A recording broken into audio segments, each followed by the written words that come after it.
I just think the internet itself is clearly sort of falling apart. I think we're in a very, very weird moment where people are not looking for these huge public spaces or looking for voices they trust. Often there's a lot of really successful kind of, I would say, medium-sized media companies, this one included, that's going kind of directly to people who are interested in sorting through everything that's out there. I think it's a sort of much more splintered landscape in a way that we're not used to. And it means you don't always know what everybody else is talking about or thinking. And I don't know, maybe that's not the worst thing in the world. I'm Jon Favreau. Welcome to Offline. First up is a conversation I had with Ben Smith, founder of Semafor and former editor-in-chief of Buzzfeed News. The last couple of weeks have felt like the end of a very specific era online. Media companies that once defined the internet, like Vice News and Buzzfeed News, have shut down. Some of these outlets were supposed to upend legacy media as we knew it, but now the future of the entire digital media industry is at best uncertain. How did places like BuzzFeed and Huffington Post go from digital media giants to shuttered newsrooms? And what does that mean for journalism and the internet going forward? Ben tries to answer these questions in his book Traffic by going back to the beginning of the digital media era and following the personalities and publications that set it off, and why Ben thinks the next era of the internet is going to be very different and a lot more fractured than the one we just went through. Here's Ben Smith. Ben Smith, welcome to Offline. Thanks so much for having me. So my first thought when I finished your book about the rise and fall of digital media is that the epilogue to the paperback edition is really going to write itself. You released Traffic in the middle of what feels like the end of the digital media era. BuzzFeed News, where you were editor-in-chief for a decade, Vice, lots of layoffs at other digital and legacy media companies. You write about a lot of the red flags over the last decade, which I know are easier to see in retrospect. But do you remember when you started realizing that the industry would likely end up where it is today? I'm not sure I had so much foresight that I saw like this much kind of gloom and doom, but I do think it was the notion that social media, which was the sort of ocean we were swimming in, wasn't going to work out the way we thought it would, really was 2016. 2016. Because I think this wasn't like a technical media thing. This was a big cultural shift around, politics and society that produced Donald Trump, which was a surprise to many of us, as you may recall. I knew that was coming, of course. When did you think that the financial model that this was all based in might be in trouble? So, I think that, had been a political reporter my whole career, right. And this is all much clearer in retrospect to me. Like, I definitely started at BuzzFeed thinking, well, like, these smart finance guys are pouring all this money in and want us to do news. That's why I'm here. And so I wasn't going in as sort of saying, like, let me question their assumptions. But I think, it wasn't so much, there were a lot, many, many things went wrong. And I think there were real management mistakes that I made, that Jonah made, that could have softened the blow. Although, as you see, it's sort of across the ecosystem. It's not like anybody's doing great. There was one really big bet which went wrong, which was that the people who were, particularly people who were investing in this new world, what they were looking at was like Viacom. They were looking at MTV, which had come, some companies laid cable in the ground in the 80s and then turned around and said, we need stuff for these cables. So, like, what about, there's MTV, there's ESPN, there's CNN. There's a whole new wave of great media companies that thrive in this new ecosystem. The people operating the cables don't love paying out cash to these companies every month, but get that their whole ecosystem depends on having really good distribution and really good content. And so that was the analogy that everybody investing in that digital space was thinking about. There are these new pipes, Facebook, Twitter, Snapchat, whatever. They're going to last for a long time. And they're going to, as they start to compete with each other more and more fiercely and to compete with everything else in the world, they're going to need really high quality premium content. They're going to pay the people who make it and who make the stuff that's kind of purpose built for them. They're going to pay them. They're going to need those companies to succeed. So there'll be like a regular tug of war over revenue, but ultimately it'll be a healthy media ecosystem. And that just absolutely didn't happen in any way. Why didn't it happen? I think there are two theories on this. One is that we were totally delusional. It was never going to happen. That was an insane thing to think. The other is that executives, particularly Mark Zuckerberg, thought about it and decided, probably for two reasons, not to do it. One is that user-generated content is free. Mm-hmm. That's great. Free is great. You don't have to, it's a much higher profit margin business when all your content is free.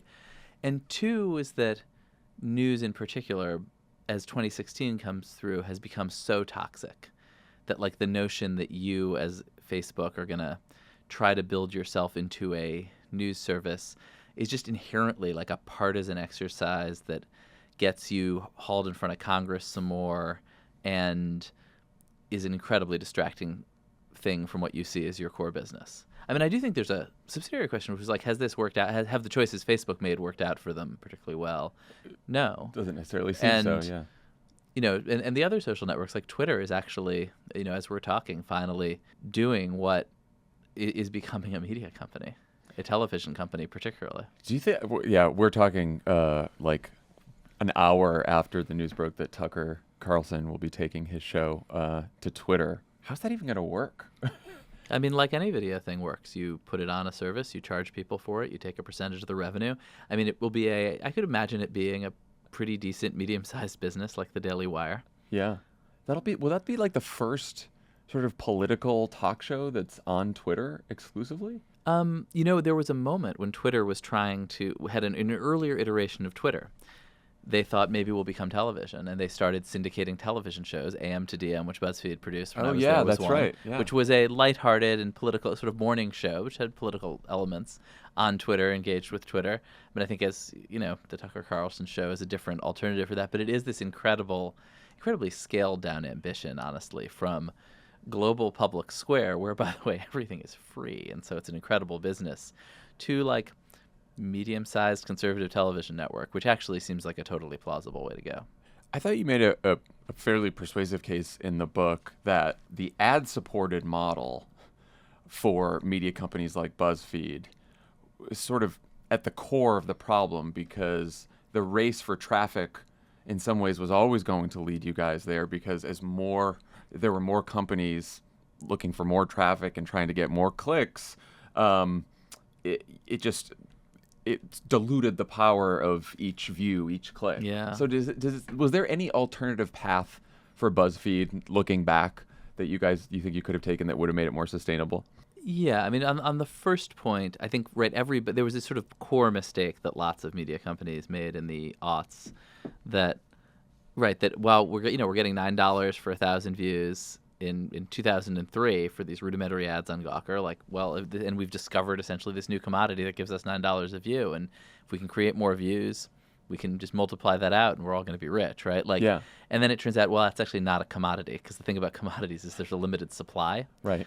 And what you have is just a web page, and there's infinite supply essentially, and so those numbers, instead of going up, start going down, and that is a huge problem with traffic. Although, I mean, as you guys know, as anybody who's in this business knows, the advertising business is complicated. It's not impossible to run a media company based on advertising and other revenue. And I do think for, BuzzFeed News in particular, like that's the thing I sort of fault myself most for in retrospect, should have pivoted pretty hard toward a different kind of business. News companies that do advertising present themselves to advertisers differently, basically, than big entertainment companies, and that's something we didn't figure out while I was there. Early on in the book, you have this quote from Gawker founder Nick Denton from years and years ago. He said, "You can't pretend to yourself that people actually have highfalutin taste. Nobody ever searches for inequality in America."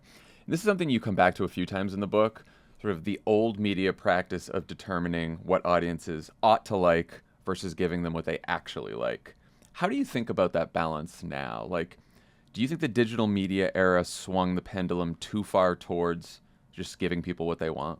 Obviously media has always felt this push and pull. And there's always, one of the great origin stories of American newspaper journalism, the New York Sun, their breakthrough moment was the moon hoax, in which they published a series of stories saying that they had found flying humans on the moon.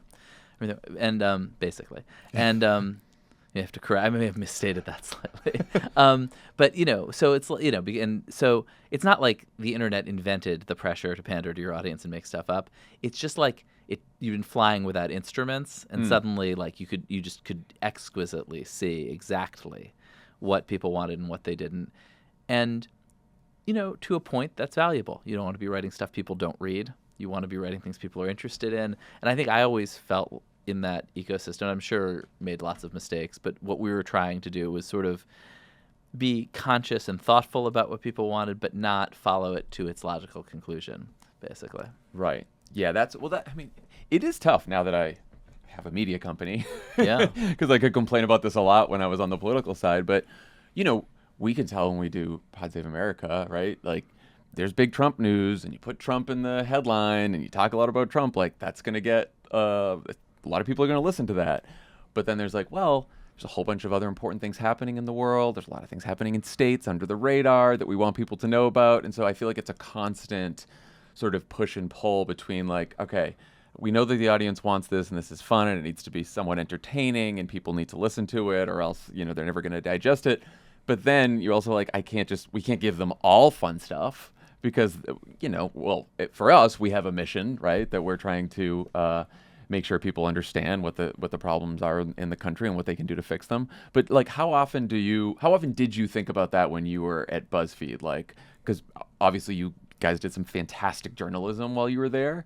And how did you deal with figuring out, like, I have all this data about what's going viral, what's working, versus I actually want to do a story about this, and maybe it won't be as exciting for some people. Yeah, we thought about it all the time, and we're trying to balance it all the time. And but the thing is, when I started in 2012, there was this, I guess, 2 or 3 year period where I think you could fool yourself into thinking, or maybe not fool yourself, maybe it was true for a minute.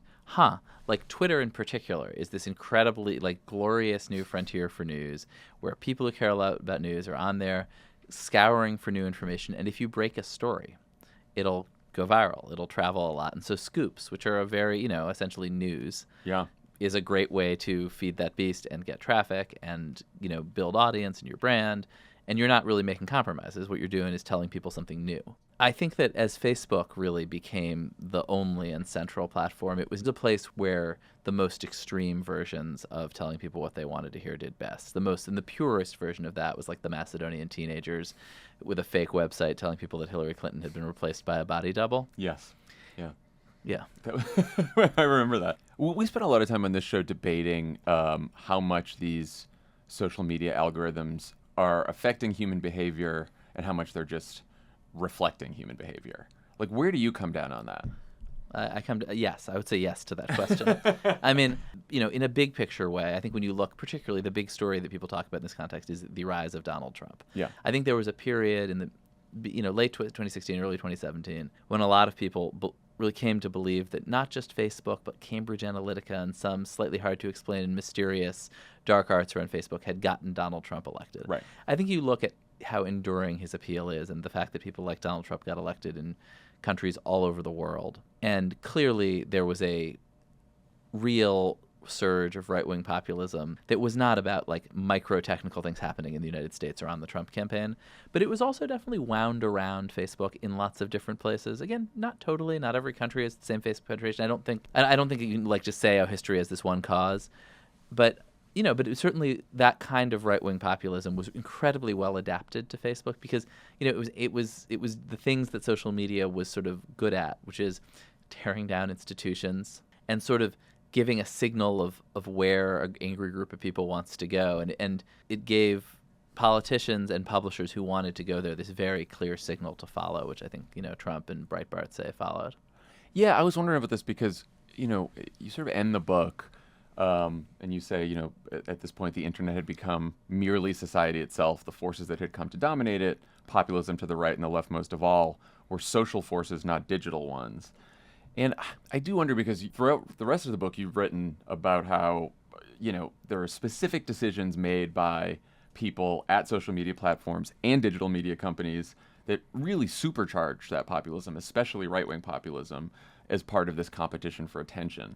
And I wonder, those decisions seem like... Yeah, I think those decisions really matter. I mean, I think if you're asking me sort of where are we now, I mean, I think that's you're not. These things aren't easily disentangled, but there were certainly, particularly at Facebook and to some degree at Twitter, and particularly in like 2015, 16, 17, 18, there are these specific choices. Essentially, first to say, well, let's amplify the stuff people are hitting like on. If you like this, then she'll probably like this, and we'll show it to her even though her friends didn't share it, and things and the problem was that produced, Hillary Clinton's body double, and so Facebook is then like, well, this doesn't quite work. How about like engagement?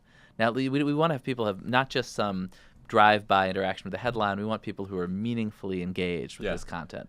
And so what that means is you share a Trump meme, I write "kill yourself" 17 times in a row, and the system is like, this is some profound engagement. This is great. Let's show it to everyone. And that really did, I think, help drive division. I think particularly racial division. Yeah. I think there was a kind of content that was like and BuzzFeed would sometimes do identity posts about, what it's like to grow up Persian in New Jersey was one, right? Like very like specific that were kind of fun in-jokes for a community. And then like for their friends, kind of an insight into them growing up in New Jersey. You take that and you show it to everyone, and you maybe in other contexts, in more racially charged sort of contexts, and people outside that circle of the inside joke see it as a racist attack on them. Mm-hmm. Comment to that effect. The algorithm is like, this is great. Let's show it to more people. And I do think, we definitely, there's in the book, there's Jonah Favreau, the CEO of BuzzFeed, had a running conversation with the people, with Zuckerberg and the people running Facebook in 2018, kind of an urgent email to them saying the only stuff that is traveling on Facebook is content that can be misinterpreted as racist and is being taken as racist. And that's what works on Facebook now. I've talked to so many people about this, and I think there's an idea, a lot of liberals think this sometimes, if we just tweak the algorithms, like we can fix this Everybody problem. will just calm right down. Right. And then you talk to people and they're like, well, a lot of times Facebook did tweak the algorithm, just as you talked about over the years. First they prioritized sharing, engagement, and it seems like every time someone tries to tweak the algorithm, there's some unintended consequence that makes it even worse or presents a series of different problems. I talked to Charlie Warzel, who I know you know very well, and he was like, I just don't think people are meant to be connected at this scale, just period. Do you think that? I think that most people now think that, right? Like these systems are falling apart. I think people like trying it out, this thing where we're all in the same giant room screaming at each other at the top of our lungs, and thought that was fun for a while. And that the culture has clearly sort of moved on and rejected it mostly, and people are retreating to smaller spaces. And I think that, I don't know, they didn't like the thing before either, where we just got our news from the New York Times and they had screwed up the Iraq War coverage, right? Like, right. I think it's easy to say. The pendulum swings. Yeah, the one way or pendulum other. swings, and you're reacting to what society actually wants. You talked about the internet's last good day, which was involved the famous dress. Is it blue or black or white and gold? Why was that such a big deal for BuzzFeed? And I found it very interesting. Why was Facebook so concerned about the dress going viral? Yeah, that day was March of 15, I guess. And I would say, like, the other great thing that happened that day, if any of your listeners recall, was that some llamas got loose in Arizona. I had forgotten about that until I read it in your book. And we all just sort of gathered around and watched these hapless police officers chase them around. This was essentially like a fun and harmless piece of popular culture that began when a woman goes to a wedding, I believe in like Western Scotland, comes home with a picture of somebody wearing a dress, and she and her mom have a disagreement about what color the dress is, which feels insane. And so she sends a Tumblr message to BuzzFeed to say, hey, can you sort this out for us? Mm-hmm. And the woman who's running our social media takes a look at it, and everyone's gathered around her computer arguing about it. And so she thinks, we'll show this to our readers and post this thing. And what I remember, a colleague of mine was giving a speech in Jakarta, and like an hour after it was published, and he got off stage, he was like, all anybody was asking me about was this dress that you published in New York an hour earlier. And it was this instant moment of global culture that everyone was talking about, and it was like one of these kind of fun scientific brain teasery things, like just profoundly hard, very divisive in the most literal sense. Like 2/3 of people saw it one way, 1/3 the other. People like to argue about it. All those Facebook mechanisms that feed off division, loved it. But it was totally harmless and delightful. Yeah, like divisive in the best sense. Yeah, exactly. like sports, right? Yeah, like one of these cultural conflicts where we can, Anyway, very fun. And we just thought, like, this is great. Like, this is a new this is like the beautiful example of this new global digital culture where everybody around the world is talking about the same stuff in a totally lovely, harmless way.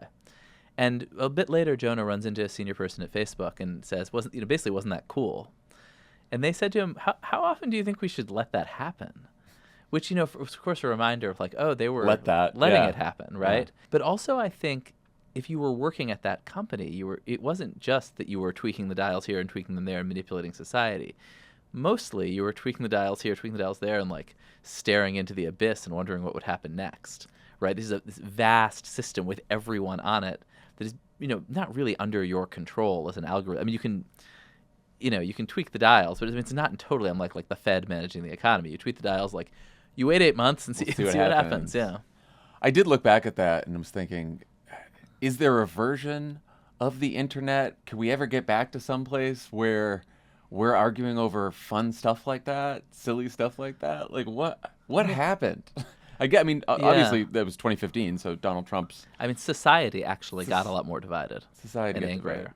Yeah, but I do think There are corners of the internet. I mean, I think Reddit remains a very interesting counterexample to everything else that happened on social media. Society definitely got more divisive, but I do think that this is part of what caused it. Like, I think that all of us being online all the time, and specifically social media, and the fact that we're seeing tweets and posts that don't have context, and we're hearing the loudest voices amplified and the most divisive content amplified. Like, when people's information diet is constantly all of this garbage, why wouldn't we be a more divided society? Yeah, and there's a mechanism that I think of as more Twitter than Facebook, but that is basically you're constantly shown the stupidest version of what your enemies think. Like the most extreme and insane thing that conservatives say is no doubt constantly at the top of your Twitter feed in a screenshot from someone you've never heard of.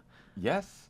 And it makes it, in the political realm, I think it makes it more difficult for people to understand like what's on voters' minds, because people who tend to spend a lot of time online and consume a lot of news only are exposed to like Democratic partisans with super strong views, Republican partisans with super strong, and the extremes on both sides. And they actually don't know that most voters have like super complicated views, and they have like cross-cutting ideologies, and some of them don't pay much attention to news, and so some of them don't have opinions at all. And so you start to think that the other side is like constantly at war with you, and the partisans are, but majority of the people in the country, majority of voters in the country just like don't really think about this stuff that often. Yeah. I'm obviously, interested in the political implications of the digital media era. You write that you hadn't realized until you started reporting for this book the extent to which right-wing populism was always looking over the shoulder of the progressive internet scene, learning its lessons. What lessons do you think right-wing populists learned from progressives? So, I mean, I think you have to sort of get your head back to that early, the 2000 to 2010 in New York, where all these people were. Huffington Post, maybe the purest version. They have like a meeting after the 2004 election, like we cannot lose again, and create this website that is largely winds up being an arm of the Obama campaign, basically. But a lot of, I would say, like broadly, these are young people on the internet, so of course they support Barack Obama. That's his demographic, and it's taken almost for granted that the internet is a pro-Obama place. Obama visits Facebook in 2011. He doesn't have to say, "I'm here because you get out Democratic votes." Like college kids are on Facebook. It's like visiting a campus. Like of course they get out. Well, we were in the demographics or destiny era. Yes, yes. But so. When I went back to report out the book, what kind of like actually surprised me was, wow, all of not just the ideas, but like the people who would be central to the next decade. And I think when you look back this whole era of the internet, the founder of 4chan worked out of BuzzFeed's office. Andrew Breitbart co-founds HuffPost. Steve Bannon is very interested and involved in looking over the shoulder of all this stuff. Gavin McInnes, who created the Proud Boys, is the co-founder of Vice. Like these aren't incidental characters, and it's not sort of incidental that they're there. But I think we who were in the sort of mainstream media thought we were the main story, but the thing is, like Obama era liberalism like had a little populist edge, but the Dean campaign was populist, but it was not a follow the populist energy to its logical conclusion movement at all. It was like just drink deeply enough to get yourself elected, and then let's go talk to Tim Geithner. So I don't mean if you object here, but my buddy Tim Geithner like that. but I think the thing about that next decade is Steve Bannon, Breitbart, like really see that these measures of traffic, these notions about like thinking about content in terms of like what can you make that people will be most likely to post to Facebook, that if you just follow the heat to its logical extreme, and if you don't, and if you take the sort of other cues that go with this kind of right-wing populism, you are anti-institutional sort of by nature. You lie in order to provoke a reaction to your lies. You sort of are transgressive in this deliberate way that is meant to signal that you're like not with the in crowd. You're one of this is very like set of things that aren't really about Facebook. They're about this style of politics, but just sync up so well with social media. And we, BuzzFeed, we could see, for instance, that Bernie Sanders got more traffic than Hillary Clinton, but also we were professional journalists and we weren't going to like torque what we were writing. We might write more about him if people were really interested, but we're not going to just, we're not going to lie about her and lie about him in order to get more traffic.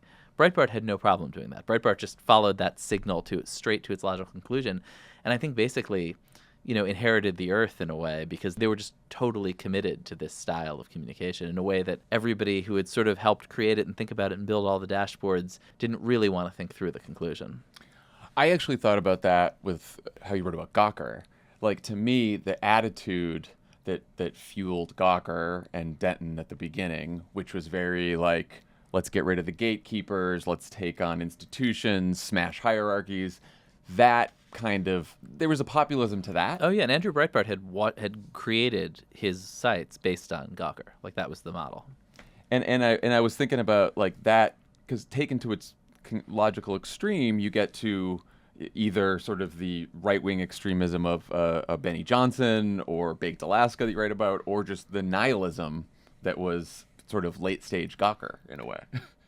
Yeah, I think that's right. And Gawker really did in some ways follow that to this ideology just of exposing everything, of ripping the mask off everything. Just burning it all down. And there is a sort of very literal sense in which the logical conclusion of that is sex tapes. It's funny, I ran into a woman last night here, great reporter, former reporter, whose first job was at Defamer, their site called Defamer.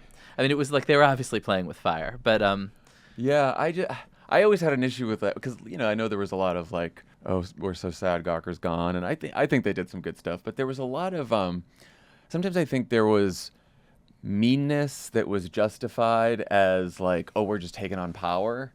And it's important to take on power and hold power accountable and take on institutions, but sometimes it was just like, it seemed like they were just doing it for fun, which became what, this is what a lot of the right-wing media it's assholes do now. It's complicated because obviously they did sometimes take on power, but they did it in sort of sometimes stupid, mean ways. Like they were mean to Peter Thiel about being gay, right. And he then developed an insane secret conspiracy to destroy them that helped lead to their destruction.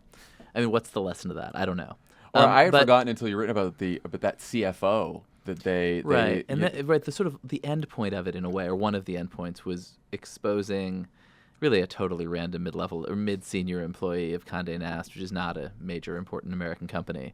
Yeah, that he was like having, that he was doing stuff in his personal life that was embarrassing. Right. I mean, who cares? And I think that was sort of I think part of it was sort of, it's one thing like in early Gawker days, they had a staff of like one or two, mostly young women who were total outsiders to New York, great writers, captured the moment, did like weird stuff like sneaking into the Condé Nast cafeteria and writing about it, what it was like, but they were outsiders. They had no power. These media companies they were making fun of had enormous power.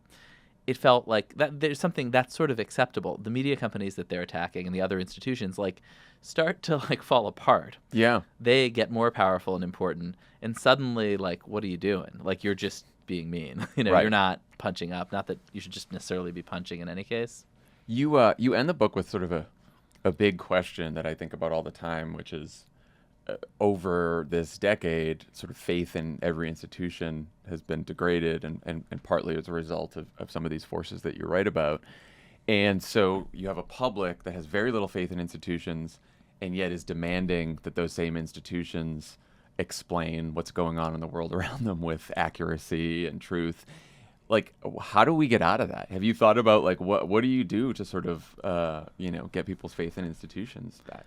I mean, I don't know, but that is, I mean, to me, that was sort of my slightly, like, surprising to me conclusion, because I had spent my whole career, like, on the outside. I mean, unlike, I know you were always working for the greater glory of the Democratic Party. Of course. But a lot of people of our generation were skeptical of institutions, and, I mean, yeah, actually, and a lot of your career was, I mean, the Obama campaign was. Yeah, like, we were pretty skeptical. I mean, there was a lot of, but certainly I came up looking at the sort of mainstream media and thinking, wow, these people are totally disconnected from how people communicate on the internet in the early 2000s. And they've totally blown the biggest story of our lives. Right. So why should we have any confidence in them? But it's also obviously just totally evident that the crisis of this moment is in part about this total lack of faith in all institutions, many of which are failing people. But I don't know. I mean, I think at least it's sort of weird to say out loud, like, I'm really excited about institutions. That's not that's not something anybody really gets excited about. But it obviously, to some degree, is like the project for people of our generation, right? To try to build new ones and also find ways to kind of patch up the old ones, right? It's to the degree possible. I think it's the biggest challenge there is. It's especially, I think, a challenge for progressives, for Democrats, because we're the people who are trying to build institutions or have people make sure that people have faith in institutions, because for progressivism to work, like government has to work and stuff like that. But the easiest, from a political standpoint, the easiest campaign to run is a purely populist campaign where you start yelling about CEOs and elites and rich people and all that kind of, like, populism works politically. And a lot of these institutions really haven't adapted to a media environment really broadly where you just can't hide stuff so well anymore, where if you screw up, everybody sees it. And it's not, I mean, I think about this with media institutions. I started my career, my first gig after college was the Indianapolis Star in the summer of '99. And, if there was, and I was covering murder, I was on the cop's desk. And if there was a murder, you would get some partial information. You might have the wrong name of the person. You might have the wrong address. You might have the wrong victim's name, the wrong killer's name. You might have the method, everything wrong. And you're running around trying to get all this stuff, and you're going knocking on the wrong door or the wrong house and like having some really awful conversation with strangers. But by the end of the day, you've pieced most of this together, and the police have gotten their acts together and given you some information. And the story that runs the next day, you read the story and you're like, these people really know what they're doing. But now it's like you see journalists running around like idiots all day trying to figure out what was going on, just like you. And regular people can often do a better job because there's no magic to it. And you're like, wow, these people are all idiots. And in fact, the truth is we were always all idiots. It's just you couldn't see it. And I think that's true of the CDC, of most of these institutions. Yeah. And I don't know how you kind of reestablish faith in these things that never really deserved the faith that was put in them in the first place, right? No, and it's, look, when we're explaining something that's happening in government on the pod, and we're giving our perspective, like as people who are in government, you always feel like an asshole trying to defend the institution because the frustration is legitimate. It's real. A lot of it is warranted. A lot of the skepticism is warranted. And I think the question is how you keep the skepticism healthy and keep it from turning into cynicism. Because then if it's cynicism, then it's like, well, it's all a game and it's rigged and who cares? And I'm never going to trust the media and I'm never going to trust government, and that's that. But if you keep a healthy skepticism, then you're holding power accountable, but you're getting people to still believe that it's possible for it to work. Yeah, that in media and government, these are a bunch of idiots like you who are mostly trying to do their best and occasionally getting things done. Right, yes. Right. You read at the end of the book about Nick Denton's vision of a new internet. Do you have a vision of a new internet? I mean, I think the notion. I mean, I just think the internet itself is clearly sort of falling apart. Like, I mean, I think we're in a very, very weird moment where people are splintering. I mean, people, I think, in reaction to all the things we're talking about, are not looking for these huge public spaces or looking for voices they trust. Often, there's a lot of really successful, kind of, I would say, medium-sized media companies, this one included. Some of it podcasts, some of it newsletters, a lot that's going kind of directly to people who are interested in new information and in sorting through everything that's out there. And at Semafor, that's sort of what we're trying to do too, is to build around individual voices, to not project our views as the only possible view, but to include sort of a lot of different points of view and interpretations of shared facts. But I think internet is a funny word for it. Like, I'm not sure it's all happening on the World Wide Web. Yeah. I think it's a much more splintered landscape in a way that we're not used to, and it means you don't always know what everybody else is talking about or thinking. And I don't know, maybe that's not the worst thing in the world. It's honestly, I don't think it is the worst thing in the world. Just having been off my phone for a week as part of a challenge for this podcast, I was like, usually before Pod Save America on Thursday, I'm like spending like 4 or 5 hours before the pod just like ingesting every piece of information and every take that I can. And I didn't do that on last Thursday because I didn't have my phone. And instead I just like sat quietly and thought about the news and what I thought about the news. And it was fine. And in some ways it was better. I was like, oh, maybe I don't have to synthesize every single take that's out there or read every single piece of news. And I do wonder if we're like heading into an era where there's a little less connection, a little less of us being online all the time, and if that's a good thing. I mean, it certainly feels that way to me. I mean, I've noticed in my weird little obsessive world of people who are obsessed with scoops, which is my personal community, yeah. That it used to be there was this central scoreboard where you kind of knew who broke which story, and I was sending furious emails last week off because my colleague Louise Matsakis had broken a great story about Chinese internet companies and nobody had credited her.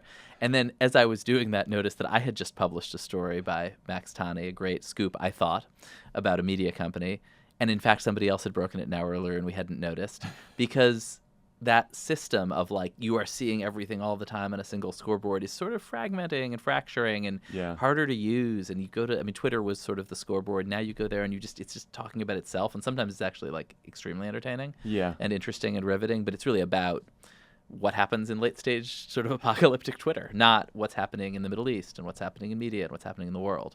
And I think, I don't know. I sort of agree. I don't know what's healthier, what's unhealthier. Like the world could certainly get worse. Yeah. But certainly it's in reaction to what we all just went through. What do you think the most sustainable business model is for journalism moving forward? Do you think it's subscriptions? So I have such strong views on this, and they're so boring. I'm interested. Having been doing this a long time, and my partner Justin Smith, probably the most successful entrepreneur in this, and it is diversified revenue. If you look at Disney. What business is Disney in? They have 13 business lines. They like manage them all very carefully. Parks is great. I mean, I think that news in particular is a really tough business, and you should have very strong views about what journalism is, what you're producing, how you connect to your readers, and be very, very agnostic about where the money comes from, as long as it doesn't compromise the journalism. And I think you've seen people get themselves into trouble by being like, I believe in subscriptions the way like I believe in God. I don't know. Like it's just it's a business model. And the successful companies over the years have mixed models. And it's a very boring answer, but it's actually like, it's a good, no. Slightly, I've been thinking about it a lot. So why'd you leave the New York Times to start Semafor? So many reasons. I mean, I love the New York Times, and they were great to me. I was the media columnist for the New York Times. Extremely weird, great column. Extremely weird job, right? Like you wake up every morning, punch one of your friends in the face. I mean, how long you want to do that? And I mean, it's very weird to cover your own world. It's enough to, cause trouble among people you don't know that well. But also, I had been at BuzzFeed and sort of felt that something was ending and not really been able to put my finger on it, and then. Been finally at the Times throwing stones at other people's glass houses, but also peering inside them.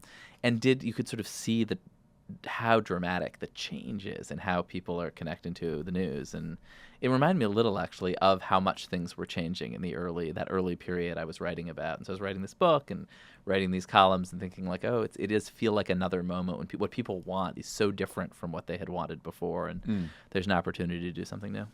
And so what's the big pitch for Semafor? It's really to answer these two questions, like which I think is how I feel and how I think most people feel, totally overwhelmed by the amount of incoming and not sure who to trust. And so we want to, organize around great reporters who really know what they're talking about on specific beats, whether it's like Steve Clemens or Kadia Goba in Washington, Liz Hoffman, politics, me and Max Tanny in media, and then be really, really transparent about here are the facts, here's my take on the facts, and here's a reasonable alternative point of view on these facts, and here's how they see the same thing from China or from Africa, and here's, and to try to give people that sense of here's a smart, efficient way to get a really sophisticated point of view on this moment, rather than I read a story in a newspaper, I think it's probably like 80% true, but I'm then going to go Google 11 other stories on the same topic to try to figure out what's really going on and triangulate it, which is like a terrible thing to have to do that everyone does all the time. Yeah.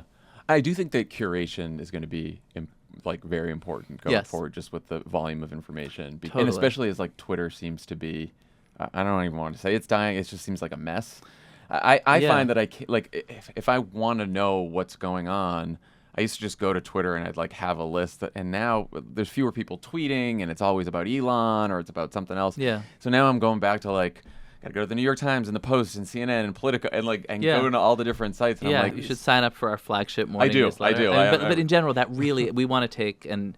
I mean, this is funny because everything in media. We're not in that complicated a business. Nothing is truly new in media. And I mean, when I came up, blogging was I'm going to read all the newspapers and pull out the part that you didn't see in the LA Times and bring it to you. And I think that is a really sophisticated, smart, global curation is a really valuable service, sort of co-equal with original reporting that we're doing a lot of. Ben Smith, thanks for coming to Offline. The book is Traffic. It's fantastic. Everyone check it out. It's a great story about the last decade of digital media. So thanks for coming by. Thanks for having me, John. Congratulations on dropping your phone. Thanks. Offline is brought to you by bookshop.org. Talk about a book that you're reading or independent bookstores you love to visit, support. Well, what do you got? I just finished Ben Smith's Traffic. I'm reading that as well. I'm almost done with it. I enjoyed it a lot. It's a fantastic book. And every day I walk by Chevalier Bookstore. It's an independent book. It's the oldest independent bookstore in Los Angeles, right down the street from me. Look at you. What did I call it? Chevalier. Chevalier Books. Chevalier's Bookstore. It's like a 70s sedan. Whether you're searching for a buzzy new memoir, riveting true crime, or a fantasy novel that sweeps you away, bookshop.org has just the book you're looking for. Their online bookstore is stocked with hilarious titles that will keep you entertained for hours. From Bob Odenkirk's comedy drama to Is Everyone Hanging Out Without Me by Mindy Kaling, there's something for everyone. Book recommendations on bookshop.org also come from real people who love books, not algorithms. And the best part, when you purchase from bookshop.org, you're supporting local independent bookstores, so they'll be around for all of us to enjoy in the future. Bookshop.org has raised over $25 million for local bookstores, are unapologetically anti-Amazon, and believe local bookstores are essential community hubs that foster culture, curiosity, and a love of reading. Join them in helping local bookstores survive and thrive. Use code OFFLINE10 to get 10% off your next order at bookshop.org. That's code OFFLINE10 at checkout for 10% off your next order. This episode of Offline is brought to you by Cariuma, the cool, sustainable sneaker company made for life on and off the board. Surfboard, corporate board, What are the nonprofit board, Ouija board. Ouija board. Ouija board, yeah. Great board. Warmer days are ahead, and we all need a staple shoe to carry us through summer Boardwalk. and beyond. Boardwalk. When it comes to days spent in the sunshine and on your feet, Carium's got you covered with effortless style, unmatched comfort, and premium quality. Worn by celebrities like Ashton Kutcher and praised by publications like Vogue and GQ. These are a cult fave. That's why we all got them. I wear them all the time. Love them. Love my Cariumas. Never look better. Have multiple pairs at home. Aka is Cariuma's new school take on a timeless sneaker style. It's designed for everyday wear and with breathable organic cotton canvas in shades like green, off-white, and rose. It's the perfect pair to prep for summer. They're sure to have the perfect color for you. We've loved the lace-up Aka for years, and now Cariuma recently launched canvas slip-ons made with organic cotton and a natural rubber outsole. This easy-to-wear style provides a timeless look with incredible comfort and ease. It's everything you love about the Aka, now without the laces. Carium is always keeping it fresh with epic collaborations with brands like Deus, Avatar, and Pantone. There's something to love for everyone, and sure to be shoes you'll never get bored of. Cariuma is B Corp certified and has a dedicated reforestation program based in the Brazilian rainforest. Their co-founders, David and Fernando, both grew up there, so this project is especially close to home. For every pair of sneakers sold, Cariuma plants 2 trees, and they've already planted over 2 million trees to date. That's an impressive number of trees. It's a lot of trees. A lot of trees. Cariuma ships all their sneakers free and fast in the USA and offers worldwide shipping and 60-day free returns. They deliver right to your front door using single-box recycled packaging. And now, for a limited time, Offline listeners can get an exclusive 15% off your pair of Cariuma sneakers. Go to cariuma.com/offline to get 15% off. That's cariuma.com/offline for 15% off, only for a limited time. Offline is brought to you by onebladeshave.com. Do you hate shaving? Yeah. I sure do. We used to hate shaving too. Lovett and I. We used to hate it. Love it and me. Love it and me. Love it No, and Lovett I. and I. It's tough sometimes. Love it and I used to hate shaving. Lovett and I used to hate shaving. We hate what shaving did to... I hated what shaving did to Love our it and me. collective face. Razor burn. Irritation. Ingrown hairs. They're the worst. It's the worst.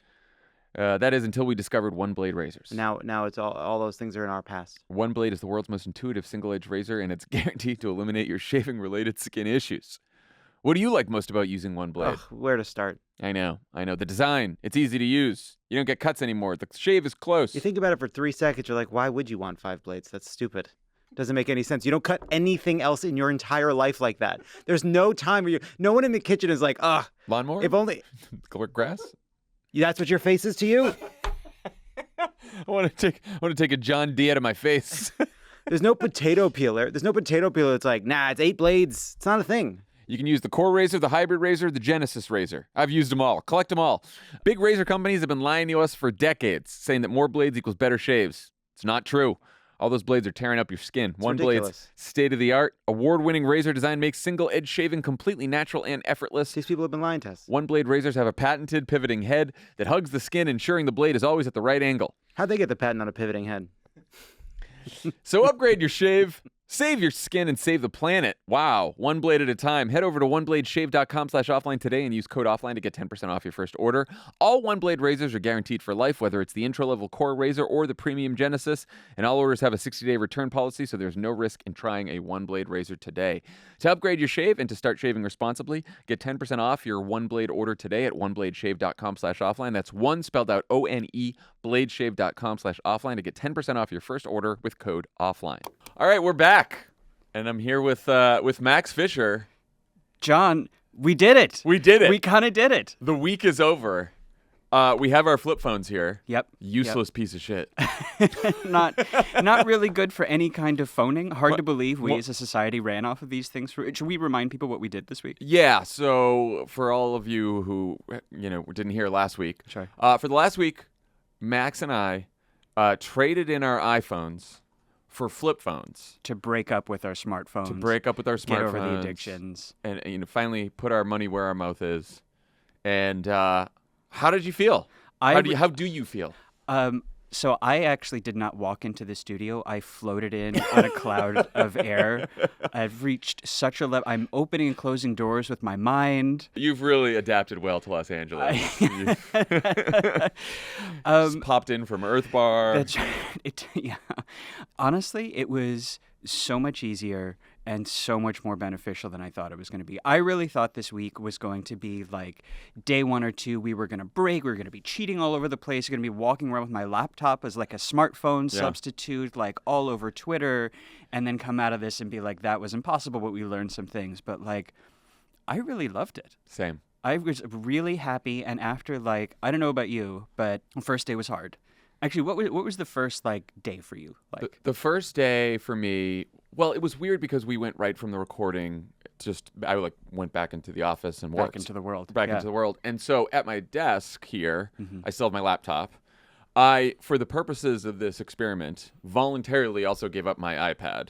I didn't really announce that, but I was like, it's stupid to be using my iPad if I'm not, But I did keep my laptop, obviously, as you did. And so for the rest of the day here at the office, it was not very noticeable, except when I went up to go to the bathroom. I stood up to go to the bathroom, and then I walked to the bathroom and back with no phone. The first couple times I did that, I was like, whoa, what's happening? You really notice 45 seconds without your smartphone, immediately you start to feel it. Immediately. Can I tell you the very first thing I did walking out of the studio? I was like, I'm going to go out to lunch and like take my Kindle and read and live my new enlightened life. I walked into the elevator, and the very first thing I did, totally involuntarily, was reach into my pocket, pull out the flip phone, and check the screen. There's nothing on the screen. It is a flip phone. Well, so the first day I didn't have a flip phone because we couldn't get the SIM card out of my iPhone because they don't do that anymore. So we had to get me like a phone with a burner phone with a new number. So for the first day, I had nothing to check. The second day, I had exactly your experience where I went home from work early, partly because I finished my work so early. I had blocked out like 2 hours to do something that took me a half hour because I didn't have my phone. Oh my God. That's one thing. What were you, because normally you would be checking your phone so often? Yeah. And so I got home. No one was there except my dog. Took Leo for a walk. It was about 30-minute walk. And during that, so I was just me and Leo. Wasn't listening to anything. What were you thinking about?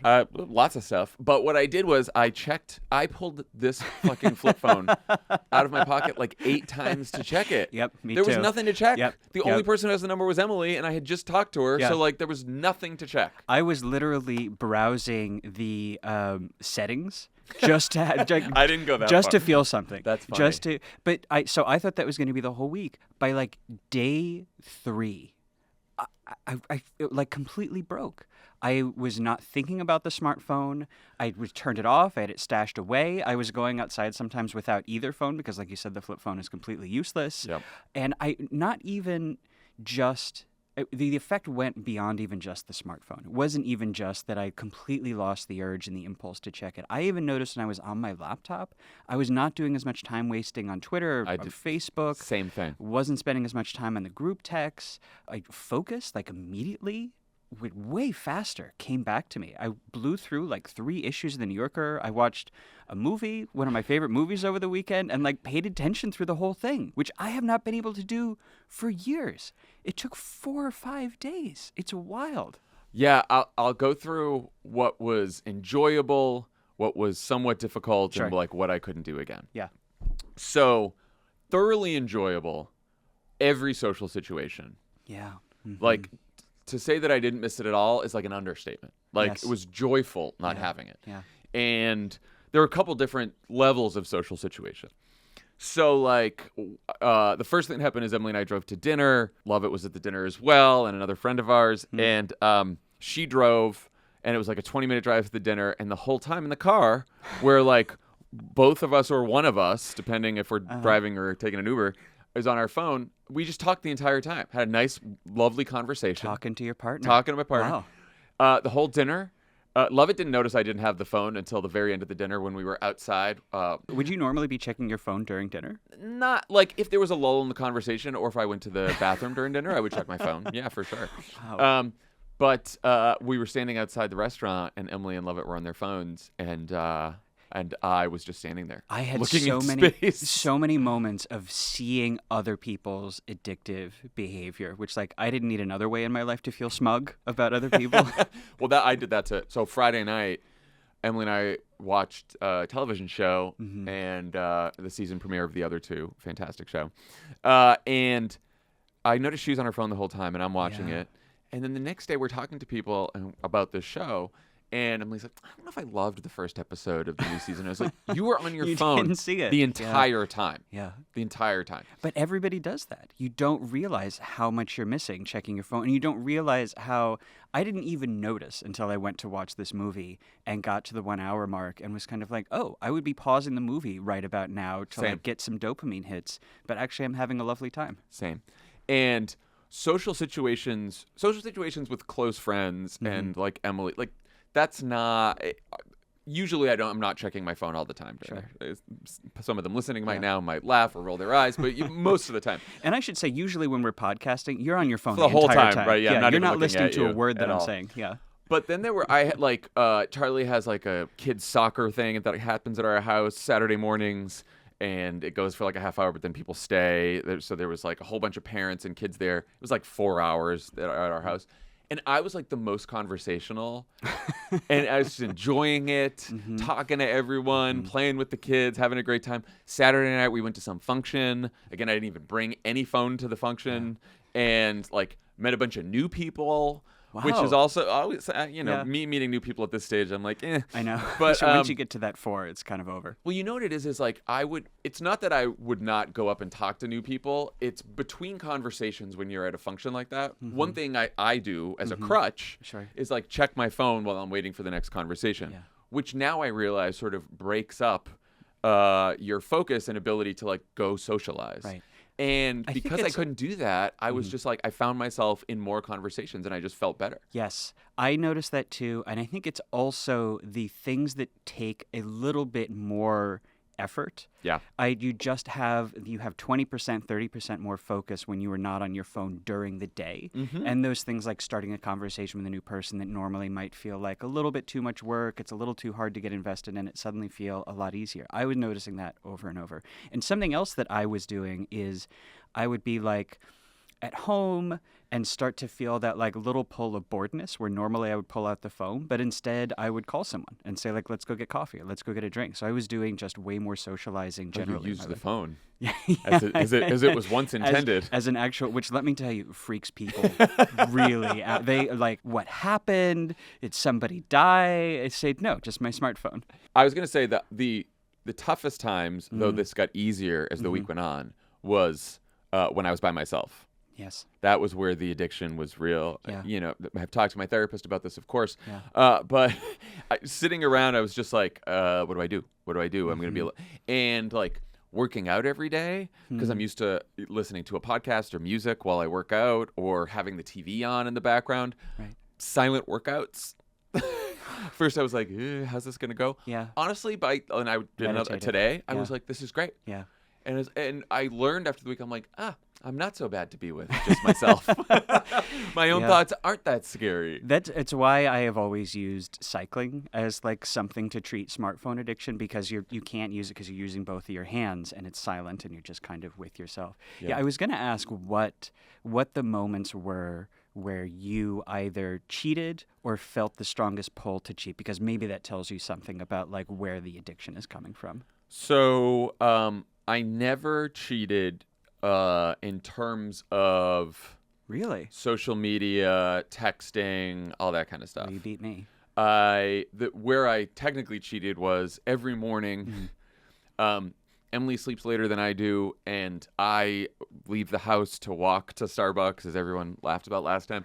And so I have to turn off the alarm system in our house, and I have to do that from my phone. So I turned on the phone, and then sometimes it was like raining a couple days, and so I needed to Postmates the Starbucks. Sure. So I used Postmates on my phone once, and then when Emily was out of the house and Charlie was sleeping, I needed to use the Nanit app, which is like the monitor. So I used that. That's about it. And then you know what? Here's one. Yesterday, I interviewed for this podcast, for this episode, Ben Smith. Sure. And he just wrote this new book, and he's done a ton of press interviews. And usually the way I prep for offline interviews, for Pod Save America stuff, is to just consume as much information as possible about the topic. Right. And for offline, I try to listen to other interviews to make sure I don't, repeat the same questions. And I was like, he did Kara Swisher. I need to listen to what he said to Kara Swisher. So in the car on the way here, I turned my phone on and put it on Spotify and listened to the first 2 minutes of the Kara Swisher interview.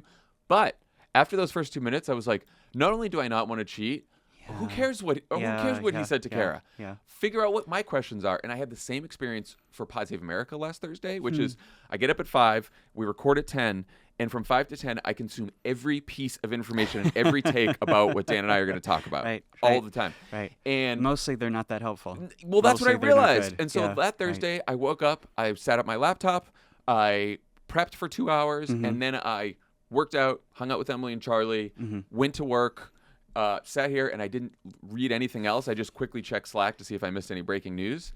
And it was better because I was like, I'm offering my opinions that are my opinions and not the synthesis of everyone else's takes, which is fucking social media's problem. Right. So many things that you think you really need it for, you learn. I feel like we learned very quickly that you actually don't. So I cheated in a meaningful way, not counting the when you need to use the apps to I had to use it to unlock my car, stuff like that, which is that's a tough one to learn. Yeah. I cheated twice. Once I was out during the workday. Don't tell my boss. And I was waiting for an email. We usually notice when someone's gone from this bustling office. I mean, if there's one fewer person, that's like a 50% staff reduction. So you would plus you're checking the swipes on the door, right? Yeah, of course. Yeah. I was out during the day at a cafe, and something that I did a few times this week was to check my email. Drove all the way back to the office because I wanted to live it, but I was like, I don't want to do that. I just need to check if I got this email. So popped it open just to check for the email. And of course, when I was on there, caught myself cheating for a minute or two, but then it was no, I don't want to do this. The second time was the one where I felt like I really learned something about my smartphone addiction. It was a couple of days ago. So very late in the week, late in the experiment. And you and I had spent the day at the office walking around bragging to everyone about how we had broken our smartphone addiction. I don't even know what a smartphone is anymore. I'm on a higher plane of enlightenment. I'm not down there in the muck with you all smartphone addicts, feeling very good about myself. And I got home late that night from dinner, and I started to feel not for any particular reason, just a little sad. Yeah. It's just it's part of the human experience. Sometimes we feel a little melancholy. And I will tell you, the pull for that smartphone was overwhelming. Yeah. That I really thought I had not felt it even a twinge for days, and all of a sudden the phone, which was in the next room in the bottom of a bag, switched off with the SIM card out, was screaming to me. And sure enough, I looked down, and all of a sudden in my hand, I don't even know how I got there, was my phone turned on the Wi-Fi, on Instagram, checking notifications, checking messages, just trying to chase away the feelings. And I realized in that moment, I had been doing this for years. Yeah. Every day or multiple times a day, which is of course what addictive behavior is. That as you're forming the addiction, you start like losing the ability to manage feelings in any kind of constructive way. And what you end up doing is you start chasing those dopamine hits through food or alcohol or drugs or your smartphone just to try to get like a 30-second, 90-second reprieve when, of course, you're not actually resolving or dealing with the feelings. You're just pushing them to the margins, like until you can get to like the next hour of your life. I will say two things that made me think of. One, I think I was a little more caffeinated than usual last week. Why? just for an addictive personality. Like I need some, like you said, I need that reaching hit for a substance. Yeah, so there was a little bit of that. Yeah. And two, I I think was doing a lot more cocaine in the office. Oh, too. yeah. Again, it's just the culture here. Sure. And then two, I think because I had so many social engagements scheduled, I didn't have that. Like, if I was alone more, Right. and if I was sitting around and feel that boredom, that little sadness when you're alone, Right, I would have done that. Where it was for me, so Mondays are like my most stressful days because we have the pod and Monday afternoon, Pod Save America, and then for this last Monday, I had the Ben Smith interview Tuesday, so Monday I come home at like 5 or 6 o'clock at night after the pod. I spend time with Emily and Charlie. We put Charlie to bed. I tell Charlie stories. It's 7:30. 7:30, I go downstairs, and then I have to like finish Ben's book and prep the questions for the thing the next day. So it's a stressful day. Yeah. And I noticed, I didn't cheat, but when I got to the laptop after putting Charlie down, I was like, I found myself checking Twitter so much, everything else. And it was like part procrastination, but part like, I'm so stressed out and I'm so tired from the day. Yes. I got to have something for me. But then it didn't make me feel better. No, it makes you. I mean, that's the core of addiction is it makes you feel worse, which is why you go back to this. So when I realized I was doing this, and like 10 minutes blinked by, I like put down the phone, turned it off, and was just like, I am just gonna like sit with this feeling and just try to like. That's good. Yeah, well, I mean, it was horrible. And, like, those like muscles had really atrophied because you had. I mean, think about in the last like 5 years how often you've just been like, I'm just going to feel the bad feelings that I'm feeling, which is what you're supposed to do to cope with them. And it is like by far the hardest part of the week, but I feel like in a weird way was the most valuable too. That's the other thing. It was a little transportive to like other times of life. Yeah. Partly it's because I was listening to Sirius XM in the car since I didn't have my phone and was like listening to like 90s on 9. Listening to some Gin Blossoms on the way into work today. I mean, that'll give anybody some feelings. But the feeling of not being connected and just thinking about stuff and listening to music, like little things, I was like, oh, this is what my life used to be like long ago. Or what life used to be like. Yeah. Right. Yeah. So our fearless producers and my wife were taking videos of us over the course, filming, I guess you call it, whatever, what? with the phone. What? Over the course of the week. And they caught each of us in a couple different trying moments. I think we have one of Max, who was having some trouble figuring out where to go here in his new home, Los Angeles. Let's listen. So Max, how are you gonna get to the Four Seasons? Wow. I don't know where this is. Okay. I don't know how to get to it, and Great. I'm gonna get in my car, and I don't know what I'm gonna do. I can't wait. And this meeting is in 25 minutes, and I think I'm just not gonna be there. I would say send a photo when you get there, but you can't. With what? I did on the way back from lunch. I like saw a tree that looked nice because I look at things now because I don't have a smartphone, good. and I took a shitty picture of it with my flip phone. That's great. Yeah, He's it's the new me. reconnecting with nature. So there's so many parts of this experience that I'm so excited for listeners to reproduce. But one that we really have exclusive here is Carolyn Dunphy just terrorizing us day in and day out with a smartphone and like a little bit haranguing us for like messing up, which I did a few times. It's really hard to get around. Without a smartphone. And it's like, as much as I loved this experiment, like, you know, Google Maps makes like a nice product. And it was really hard to live without it. And there's a couple little things like that I just like are going to be tough to go without. Because like if you don't have Google Maps and you just move to a new city and you're trying to go someplace, it's really hard. Where do all these streets go? I don't know. Yeah, no. I mean, there's essentials. I need Google Maps. I need Postmates. I need like I said, our house alarm, Nanit for Charlie, like things like that. I just need the one social media, Twitter, Instagram. I think they may be coming off my phone. Really? Yeah, and All just the check way it off? So I check it on my laptop when I'm sitting at work because it's for work. It should be. Sure. but I don't want it. I don't think I want it anymore. We'll see how long it lasts. But texting is the one I'm trying to figure out because I genuinely missed texting. Yeah. And when I'd come back to my computer and there was like 25 texts, first it would get me a little anxious, and second I would have a little FOMO, like what did I miss? Right. So then I was talking to my friend Shamik on Sunday, and he was like, I've sort of noticed that. He goes, I realize that you not texting is resulting in fewer text conversations with all of our friends because I'm so addicted that I'm always like texting everyone all the time, which of course I love to hear.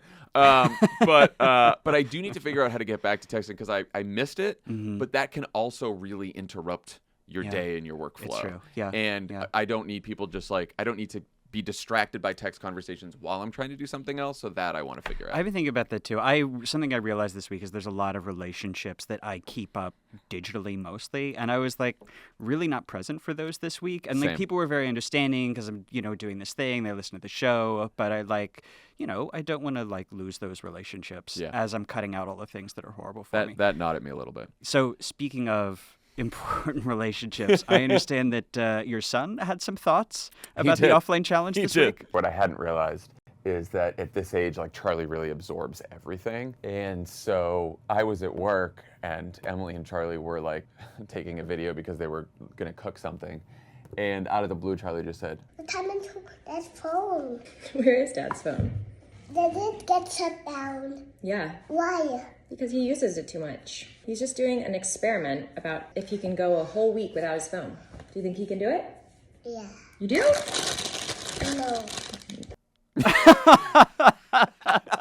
devastating no from Char. A kid knows you. A kid knows you. So that was like day one, right? Yeah, day 2. So yeah, the he first day noticed after. immediately. Noticed that I didn't have my phone. I bet you felt That something hurt. there. That yeah, hurt. Yeah. Yeah, because so he how sees did me on my phone all the time. Because he had gotten to the point, I think like the week before this, where he was starting to like take my phone as like a joke because he knows, and he thought I could like chase him and stuff like that. That's his brother. Yeah, right.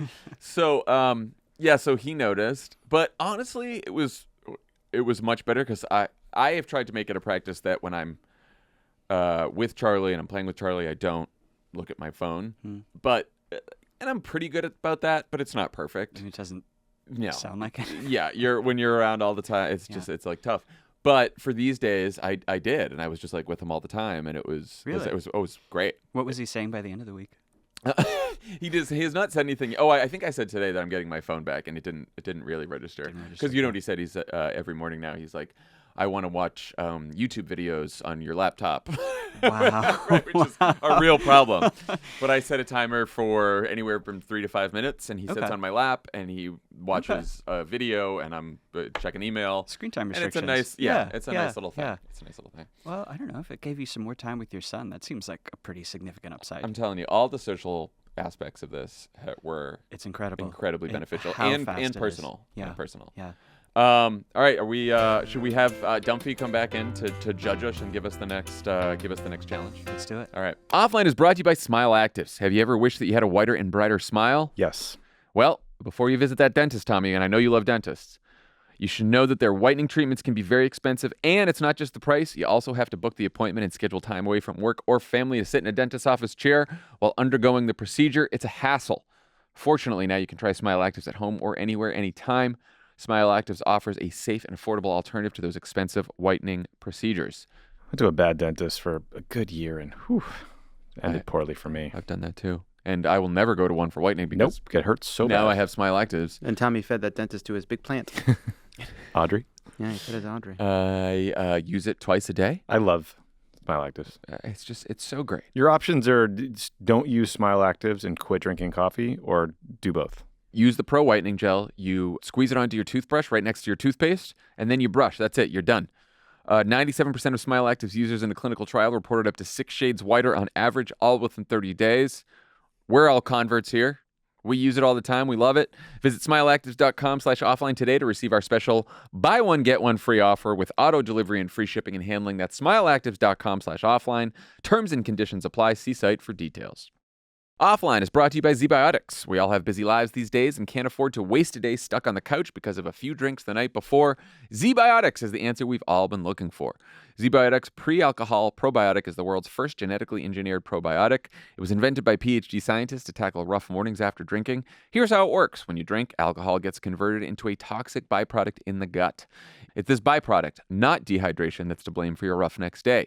ZBiotics produces an enzyme to break this byproduct down. It's designed to work like your liver, but in your gut where you need it most. Just remember to drink ZBiotics before drinking alcohol, drink responsibly, and get a good night's sleep to feel your best tomorrow. Can't say enough good things about this product. Yeah, some things you specifically can't say, but I love ZBiotics, and I will be using the hell out of it this weekend because I'm going to a wedding where I'm going to have a good time. I was just about to say, on my to-do list, packing for this wedding, I have right here, Ooh. Bring ZBiotics. Gotta right bring it. on the Remember that. list. Gotta bring it. Bring ZBiotics. Okay. Give ZBiotics a try for yourself. Go to zbiotics.com/offline to get 15% off your first order when you use offline at checkout. ZBiotics is backed with a 100% money-back guarantee, so if you're unsatisfied for any reason, they'll refund your money, no questions asked. Remember to head to zbiotics.com/offline and use the code offline at checkout for 15% off. Thank you, ZBiotics, for sponsoring this episode. Offline is brought to you by Sundays. Sundays is air-dried dog food made from a short list of human-grade ingredients. Sundays was co-founded by Dr. Tori, a practicing veterinarian. Contains 90% meat, 10% vegetables, and 0% synthetic nutrients. That's Sundays, not Dr. Tori. Right. Besides Thank you for USDA beef clarifying. and all-natural chicken, you'll find digestive aids like pumpkin and ginger, plus disease-fighting antioxidants.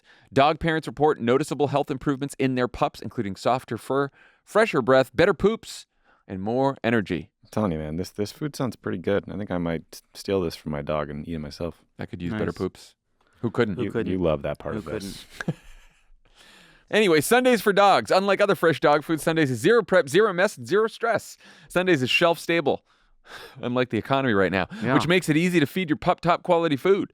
Every order ships right to your door, so you'll never worry about running out of dog food again. Sundays cost 40% less than other healthy dog food brands because Sundays doesn't waste money shipping frozen packages. Instead, they spend on what matters, sourcing the best all-natural ingredients for your pup. We worked out a special deal for our dog-loving listeners. Get 35% off your first order of Sundays. Go to sundaysfordogs.com/offline or use code offline at checkout. That's sundaysfordogs.com/offline. Upgrade your pup to Sundays and feel good about the food you feed your dog. Caroline, give us back our phones. Or Welcome. They're- Also they're welcome. sitting- Yep, they're sitting right here, but we have to get through another low budget parody. Oh, So, yes. greetings, gentlemen. I mean, survivors. A show I have not seen since the early 2000s. Same. Where are the tiki torches? Well, those are they died with Charlottesville. We could not. You think we're gonna bring tiki torches? Appropriately, Yeah, it's yeah. fair. You think we're gonna Yeah, bring tiki yeah. torches into this liberal company, Max? Canceled along with Jeff Probst. No, he's not canceled, is he? I don't think so. I'm thinking of Chris Harrison. We're googling right That's away. another- Like, I yeah. think we That's just another did. reality show. I think he's off. For all the R.I.P. Yeah, for all the Survivor fans out there, Jeff is not canceled, and we're gonna keep this show going. Okay. A show I've not seen since a man burned his face and hands and had to be airlifted out. And then my mom said I could never watch this show anymore. That makes sense. Yeah. So for those of you watching the YouTube, I am wearing a hat that says Survivor Parody, a Dickies, I would say royal blue It's extremely blue. bowling uniform, and a turtle necklace. Is that what they wear? Yeah, I on don't Survivor? understand I what would, it Who I is. wears would that on assume Survivor? So. Okay. You know, Just You wanna ask know- the question. ironically, in hindsight bias, a bandana would have worked fine. A bandana would have worked fine. And here we are. We dove in a little too far, but watch the YouTube. We love a shameless plug. I'm here for it. What is this in relation to? Yet to be determined. Okay. Yet to be determined. Tribe Map Quest. You talk a good game. I do. Yeah. You talk a good game. You're like, Uh-oh. I'm forever changed. But we'll see. You're so mean. Well, I'm a New Yorker. You can't stop that. So Tribe Map Quest. Tell me about your week. Cheater. I did not cheat. Okay. I needed my On the phone. record, you didn't cheat right now. You did not cheat. I had to. Well, okay. Other than the times Okay. we talked about before, I did not Sounds like a cheat. cheater. I needed to unlock my Mm-hmm. car. I needed an app to get into my car to drive away. Oh, that must be nice. Tribe Peppa Pig. Yes. It seems that Love my muddy puddles. Yes. I've heard famously that you've seen every single episode. Yeah. Big fan. Big fan of Peppa Pig. Tell you a lot about dino trucks, too. Yep. I bet. Basically, construction videos on YouTube. Boom. Great. I'm an expert. Team construction videos. It seems that phone addiction runs in the family. How do you feel about giving this to your spawn?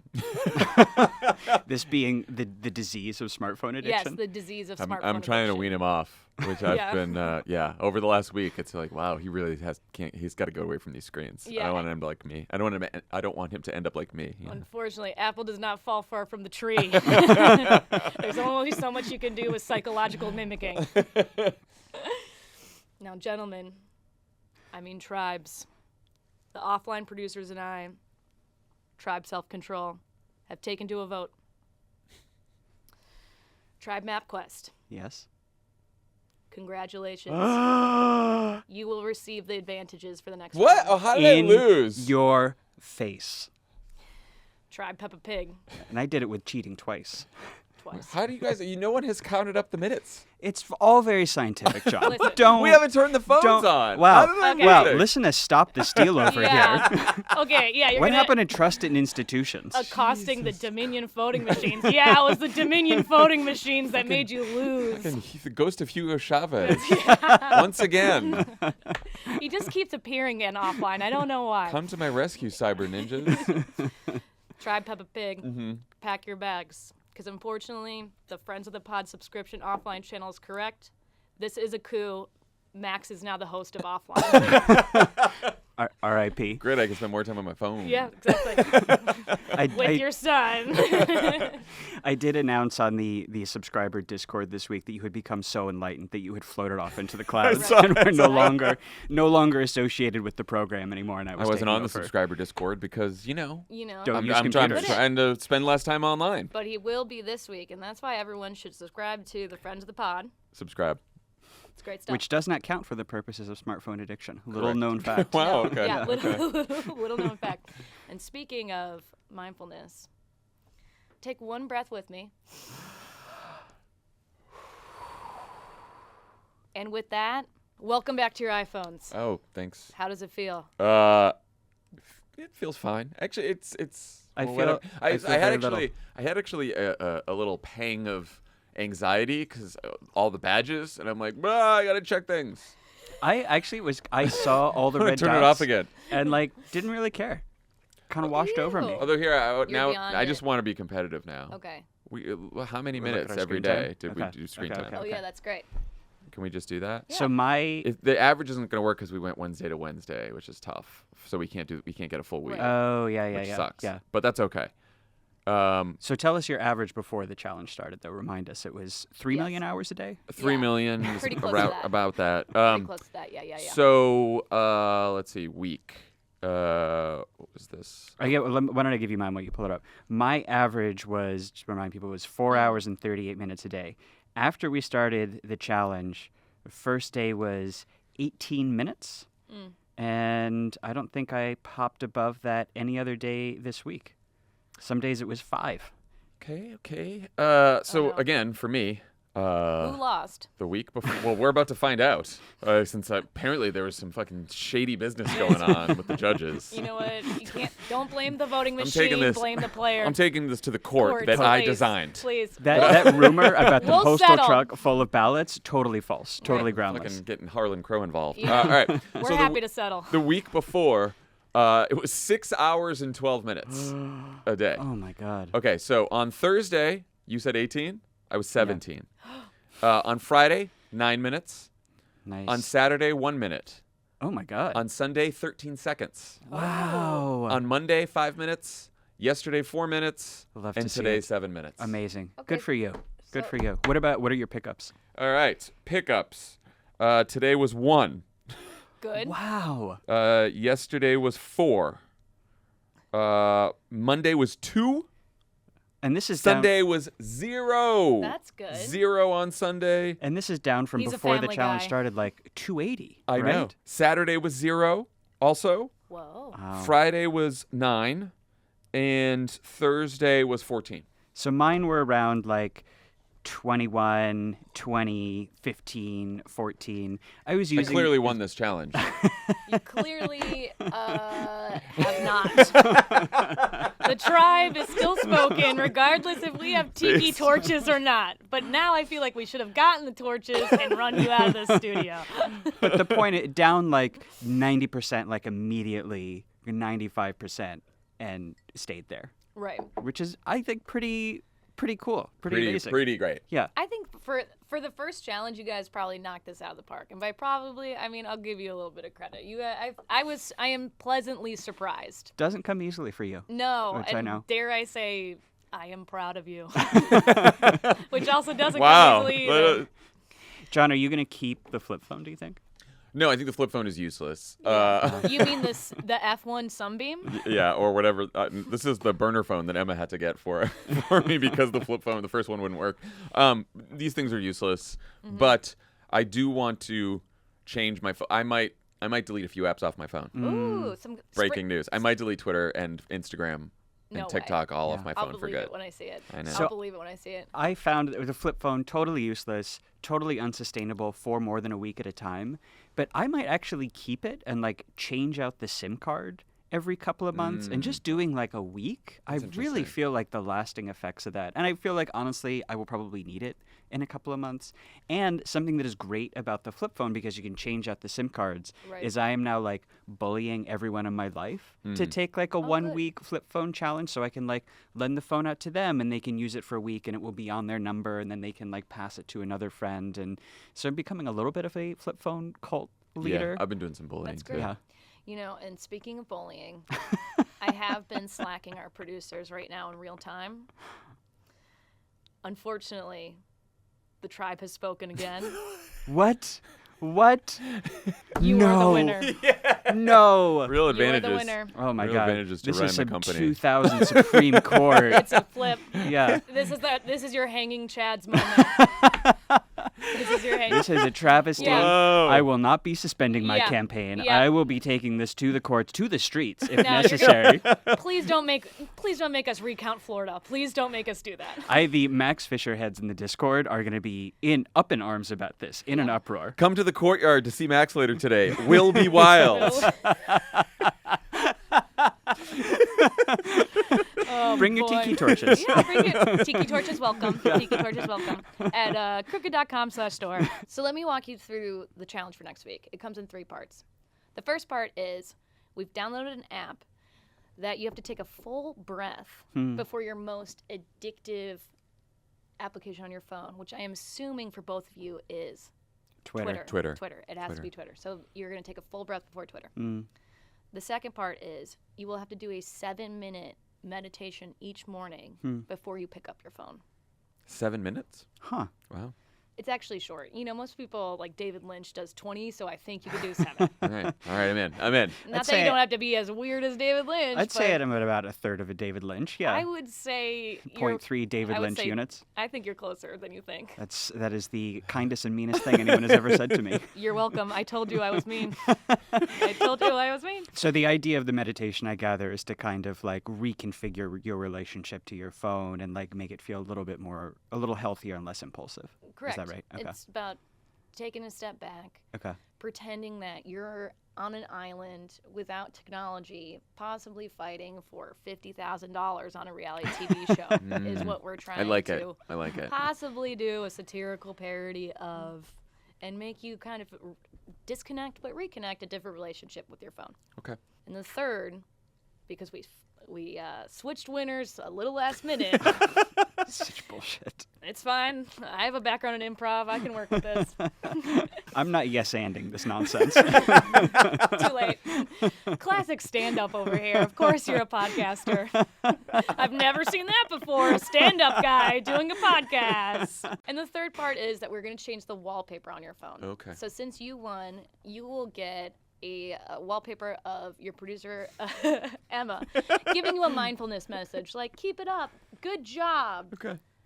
You will have a very scary photo of our other producer, Austin, who's basically shaming you every time you open your phone. Wow. Wow. What is he saying to me? Well, luckily for you guys, I have the photos right here. So these are the desktop we're gonna. So it's way to stay unplugged. So that's the reward and is put Emma. down your phone.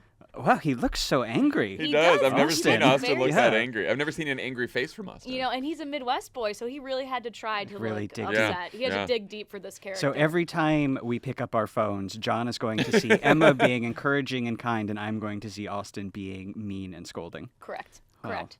I love it. And just like last week, there will be a winner and loser. Hopefully, we won't have to flip it like this time, but who's to say? We got to keep you guys on your toes. We got to keep the listeners on their toes. How we gotta much keep the cash watchers on did their Jon toes. pass you under the table here? I don't know what Because you're. I wasn't on my I don't know phone. what you're talking about. I don't have a laptop. Uh-huh. Hands free. I'm gonna find the Hunter Biden laptop that's got the secrets of what actually went Just down check here. the Venmo transactions. It'll be right there All for public, yeah. Max will be speaking more at Four Seasons Total you. Landscaping Exactly. right after this. And we'll have just black dye dripping down his chin. Yeah, we love it. So just like last week, there will be winners and losers. We will track your progress, and by that I mean we will continue to stalk you. And whoever wins will receive an advantage for the next challenge. And we will also, I think, have for people who want to follow along this week, which everybody will be able to do, we're going to tweet out guidelines for the meditation, the app we can use, Right. maybe also the background desktops if people want to have that on Yeah, their if phones. they That's want to great. have it, take it. And I would really love for people to try it out this week and to let us know how it goes. And For each sure. week we're going to actually be clipping out the rules of each challenge so that anyone can follow along as well. So check out Crooked Media on Instagram and Twitter. And send us a voice note. Send us an email at offline@cricket.com. There you go. Comments, questions, concerns. Exactly. So We'd love to hear from you. Let us know if you think maybe the election was fraudulent here and stolen. yeah, And, just give us a read on that. We just want to see. So try Peppa Pig, try MapQuest. Good luck, and please do not burn your hands and face in the fire like that one guy in the 2000s. And then my mom won't let me work here anymore. That is sage advice. Thank you, Jeff Probst. Namaste. terrifying as always. Thank you, Carolyn Dunphy. Thank you, Ben Smith, for joining Offline today. Thank you, Max, for going on this journey with me last week. And looking forward to the next challenge. See you next week. Bye, guys. See ya.